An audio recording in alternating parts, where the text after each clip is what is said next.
diferentes y complejos motivos, el ambicioso proyecto de desarrollar un vídeo documental sobre la Nacional 3 histórica Madrid-Valencia, todavía no ha podido ver la luz después de casi 7 años de trabajo a pie de carretera.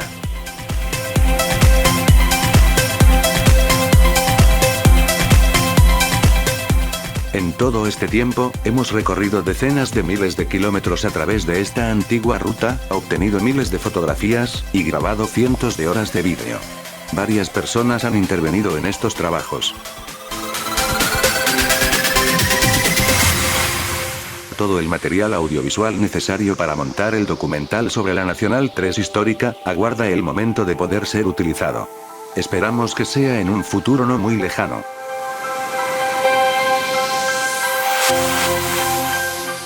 Entretanto, una parte de ese material audiovisual ya ha sido descartado para el documental. Son las denominadas tomas falsas, o grabaciones fallidas o accidentales, que se producen siempre en este tipo de trabajos.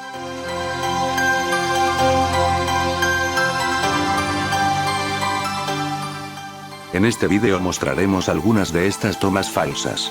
Ilustran a la perfección sobre las tareas que hemos venido realizando en la antigua Nacional 3 durante todos estos años.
We'll be right back.